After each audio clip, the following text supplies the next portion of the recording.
which is synonymous with our Indian culture, has become a global culture. Though there has been a small period of lull with the dominance of British people, we have fallen little inclined towards the Western culture.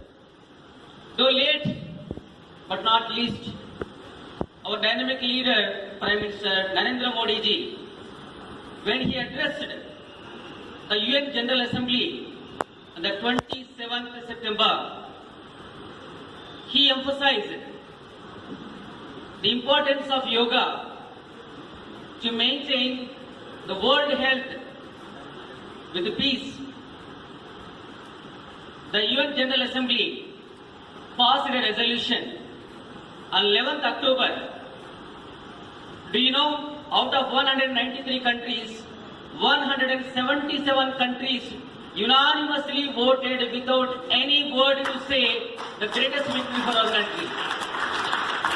And this is also the first time in the UN history no resolution has passed with this much of majority.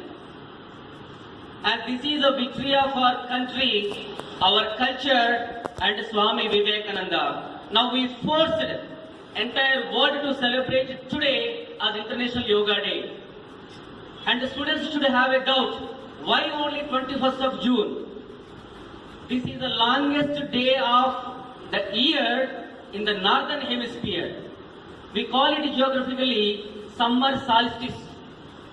If 21st of June is the longest day in the northern hemisphere, 22nd of December is the longest day in the southern hemisphere. But 80% of countries which voted in this favor are in the northern hemisphere.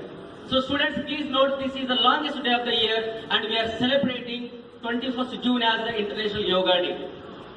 And this 4th International Yoga Day's theme is, as Prime Minister has announced, Yoga for Peace. Please remember this. Today's theme is Yoga for Peace. That means Modi has brought Swachh Bharat is Samruddh Bharat. But today we have to redefine it as Swasth Bharat is Samruddh Bharat. And this is very important. And to my students, I want to say a few words. All the seniors and experienced people, please bear with me. I want to just remind them what is yoga in simple terms. Now, the practitioners and our leaders have, exhibited and trained us.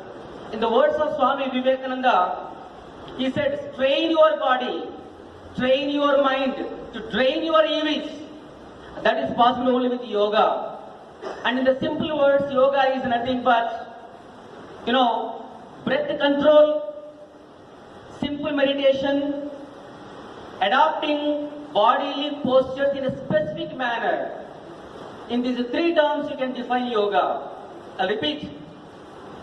Breath control, simple meditation, adopting specific bodily postures. Please remember. And yoga actually has originated from a Sanskrit word called yuj, means to unite. There is no exercise in this world other than yoga which unites body, mind and soul together. And there is no exercise in this world other than this yoga which cleans your body, which trains your mind. That means you can make your body fit, you can keep your mind fit. As the respected persons have just said, that with this you can maintain psychological health and bodily health. You need not adopt any medicine.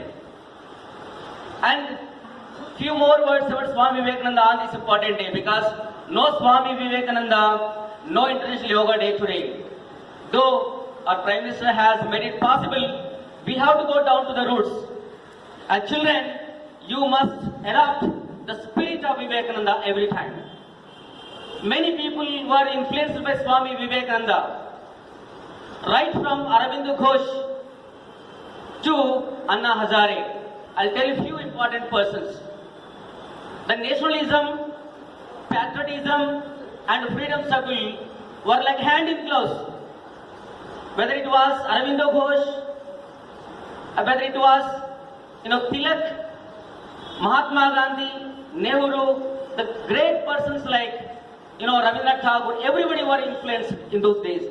And they said, Subhash Chandra Bose said, and perhaps after we obtain independence to our country, Vivekananda's ideas will transform India into a modern India. And he was how became the icon of youth, and how we are celebrating 12th January as Youthful Day in the terms of Mahatma Gandhi. Earlier also I emphasized it. Mahatma Gandhi said, after reading about Swami Vivekananda, my love for country increased by 1,000 times. See, in his own words, that means Mahatma Gandhi did not understand what India was about. It is not a controversial statement to anybody. After reading about Swami Vivekananda, he realized and he said in his own words, and that was the greatness of Swami Vivekananda. The first Nobel laureate of Asia, Rabindranath Tagore, the universal poet, he once said, when a French Nobel laureate met him, Romain Ronald, I want to know about your country. Then he said, it is very difficult for you to understand a country in a short span of time. Just read about Swami Vivekananda, you can know about our country. Swami Vivekananda and India is synonymous with each other. So children, in order to know our country, it is very important for you all, spare some time and read Swami Vivekananda books which are available here. So please remember that. And how he became a global hero, I just conclude in a few words. The 1893, 11th September, is a red letter day and a golden words to be written. And many do not know 11th September 1893, when he gave his historic speech, he celebrated as Universal Brotherhood Day. So many do not know, but few countries are still celebrating and lectures are being on. And in our country, sadly, we are not taking it in a very serious way. That is very important. And I thank the organizers for giving me an opportunity to just say a few words because of lack of time. And thank you very much, one and all. Please remember, Swami